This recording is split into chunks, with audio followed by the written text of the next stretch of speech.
Hey, what's going on? Hope you're having a shit one. I got a hold of these two phones. I got a Google Pixel 4 and an iPhone 11.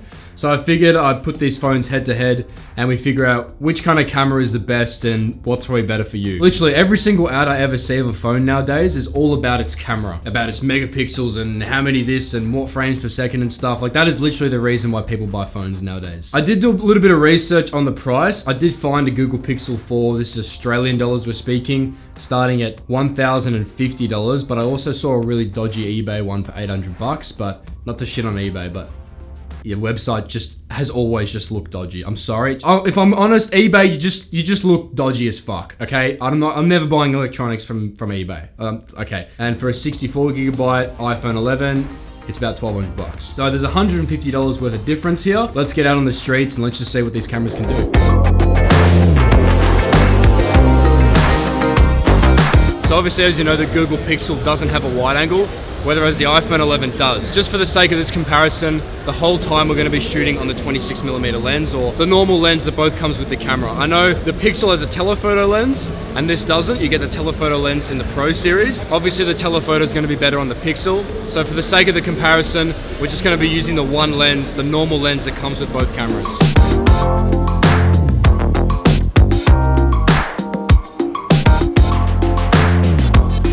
Just looking at the photos right now, the Pixel seems to be able to retain a lot more highlights than the iPhone, but the iPhone does look a lot more natural than the Pixel. If you have a look here, I accidentally shot the first half of this shoot on the wide crop, I think it was called, where it shot everything 16:9. But apart from that, the quality is exactly the same. The quality was on both their highest settings on the phone. So this is Google Pixel camera, and for some reason it doesn't tell you the camera for the iPhone. But if you zoom in, to me, it looks like the iPhone did a much better job just straight out of the camera without any editing, quality-wise. But it looks like if we look up here to the top, the Google Pixel did a lot better at retaining highlights. So in terms of sharpness and dynamic range, and sharpness in dynamic range, the iPhone definitely takes the cake on this one. I'm just gonna bring out 100% of the shadows in both of them. So I've put the highlights down 100% and then brought the shadows up. Yeah, it looks like the iPhone is still doing a lot better job at just coping with all the shadows and highlights. All right, next up we've come to Hosier Lane. Pretty iconic spot in Melbourne. A lot of graffiti, it's actually legal to do graffiti in this street, which is great for us because we want to test the colors now on both cameras. Keep in mind that the actual screens on the phones are going to be changing this a lot, and I know the refresh rate on the Google Pixel can go up to, what is the correct term? 90 hertz. 90 so hertz. It's sort of like, think about 60 frames per second versus 90 frames per second. That's basically how it works. Okay, simple terms with Lamont. Yes. I know the Google Pixel's screen rate shoots at 90 frames per second or 90 hertz, and the iPhone only goes up to 60. Only goes up to 60. I feel so fucking entitled saying that, but it's quite a big difference between both screens there. Doesn't matter, we'll chuck these into Lightroom and just have a look at them anyway. This is where you need a wide angle lens. So that's the normal, right? That's the Google. And then when you flick it to the wide, oh bro, that's the one thing the Pixel is missing, a wide angle lens. But we're not gonna talk about it, we're still gonna use the normal lens. Doesn't matter, it's not a mistake, it's part of the design. Each to their own, each phone to their own. Should have put a fucking wide in it.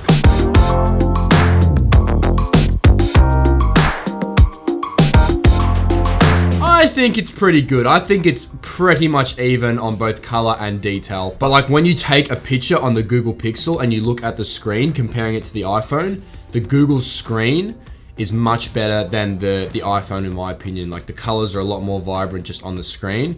But when you bring both of them into a computer, they look pretty much identical.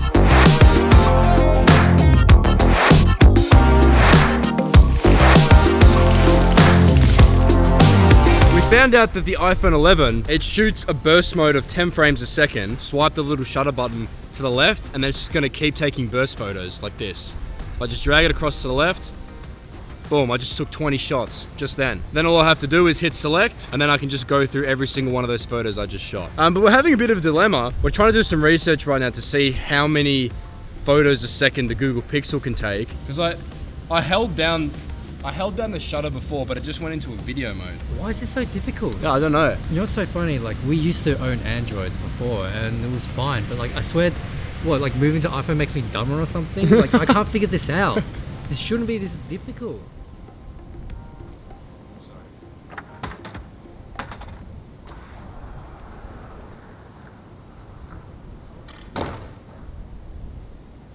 Yeah, let's not worry about the burst mode. So we just do a test that I know both phones definitely can do. We'll just test the actual video quality. On my left hand here, I've got the Pixel, and on my right hand here, I've got the iPhone. This feels super weird as per usual. Literally any phone filming in the day will be fine. I'm interested to see what this is going to look like at night.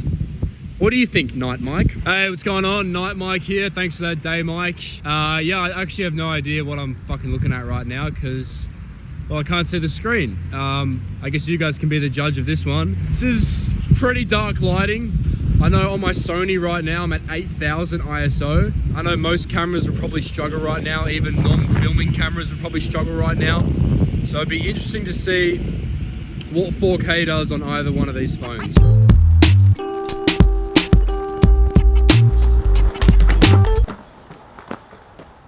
Alright, so we just come to this spot here. I thought it'd be a good place to test out like the sharpness of the image. This is really where you want a wide angle lens, and this is where the iPhone's really going to excel. But like I said, to make this comparison fair, shoot both phones on the normal shot and compare those photos. Yeah, the white balance on the Google as well, I've noticed, is a lot more realistic than the iPhone. Sometimes the iPhone's a bit more orange than it should be, or a bit colder than it should be. So nothing you can't fix up later, but if you're just sharing the photo immediately, the Google is actually going to give a bit more realistic shot. This one's really hard to tell as well, like I was saying with the white balance. The Google has a lot more of a natural look over the iPhone, but the iPhone is still compensating for the highlights here, and that's why we have a bit more of a dull look. I think the iPhone is a tiny bit sharper, but it doesn't necessarily mean it's better quality. It just looks like it's done a bit of post-processing sharpness. During the daytime, it is so difficult to tell these cameras apart just on quality and detail. They look pretty much identical. Most of the ads I've been seeing about the Google Pixel have been about this night mode, right? Night mode's obviously a pretty new feature that's come out on both the phones, on the Pixel 4 and on the iPhone. By the way, I should probably mention, I've got to keep the phones extremely still. You can take them handheld, so I'm going to take slightly separate photos on each one just so I can get the most stable shot.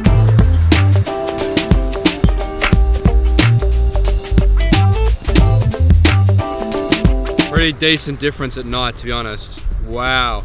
The Google's actually doing a really good job at night photography. Holy shit. Like, just on the phones, I can definitely see that the Google's doing a really good job. But I feel like this isn't quite dark enough. Where I've actually parked my car, I've parked under this tunnel here. It's so dark that I've actually had to push my camera to its absolute maximum. I'm at 32,000 ISO, f2.8, 1/25th of the shutter. And actually Le Mans here with a light, because it's that dark under here. In the background of where my car is, there's actually a massive mural of graffiti, and it's got a whole bunch of different colors back there. I highly doubt the phones will be able to pick this up, but let's see what this night mode can do. All right, I'll try the Google Pixel first. Jesus Christ, that is a lot of grain. Holy shit! All right, hang on, wait. Let me do the iPhone next. Damn. What the fuck? Right? Dude.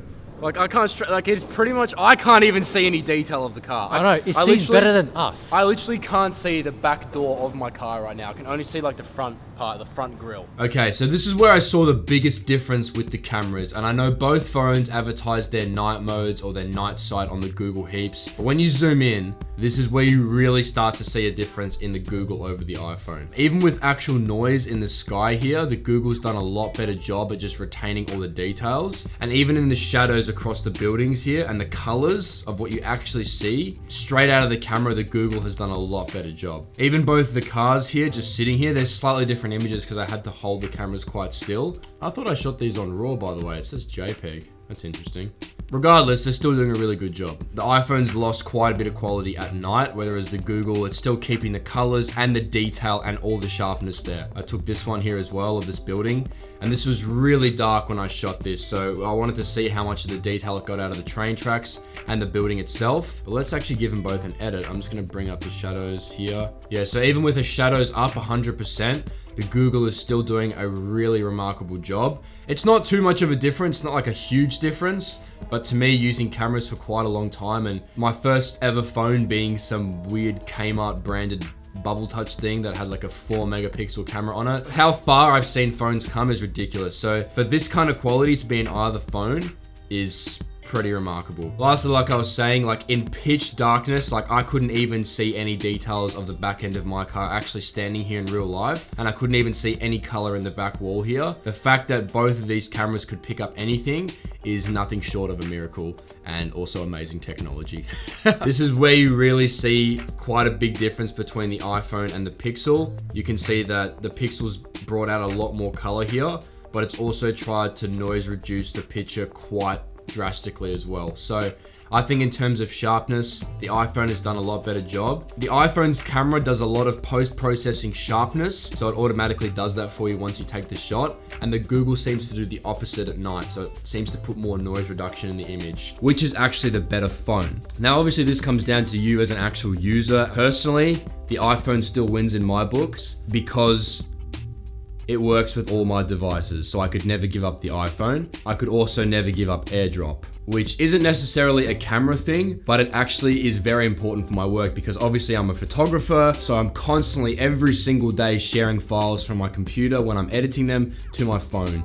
And I tried sharing the files even for this shoot from the Google to my MacBook, and it was a fucking nightmare, honestly. It took probably about an hour. I had to upload everything to a Google Drive and then download it back onto my computer. And then I had internet issues, and then I had all types of shit that just went wrong. When it comes to using Apple devices, they obviously talk to each other, and then you can just AirDrop stuff. Makes your life so much easier. In terms of the cameras, I use a Sony, an A7R Mark IV, so that's what I mainly use for my work. I'm not really too fussy on what kind of camera I have on my phone as long as it can take a decent shot, which I think the Apple phone does a really good job on. And I actually use the Pro Max. This one you get the telephoto lens as well, and is honestly the best phone that I've ever used to date. I've been on Android for ages. It wasn't until the start of this year that I moved over to Apple, where I got the computer, I got the iPad, I got the phone, and just made the whole jump over. And honestly, my workflow and my life has become so much easier being on Apple. That doesn't mean that I didn't like the Google. I personally think the Google Pixel is an amazing phone. And considering that iPhone is at what? iPhone 11 now, but they skipped iPhone 9, so they've made like 10? Comparing to the Pixel, they've made 4 of these. I think that's a pretty decent effort for making 4 phones. Obviously, there's still a lot of research and development to go into these phones, but where they're at now is pretty awesome. Otherwise, I had a lot of fun doing this photo shoot. I love comparing phones and I love comparing some tech. Not a usual thing I do on my channel, but I really enjoy doing it. I love seeing the process and I love uncovering what both phones can do and pushing them to their limits, which I think we did a pretty good job of today. One more thing I should mention, which I'm pretty happy to announce. I set up a post office box. I've put the address there in my description. I'm gonna start doing mail times. If you ever want to send me something, send it to that address there. Yeah, I hope I taught you something new today. I definitely learned a lot of new things about both phones. So if you did like this video, leave a like down below. Help me out by hitting subscribe. But with that all said and done, have a shit one. Should I change it to that? I'm gonna change it to that.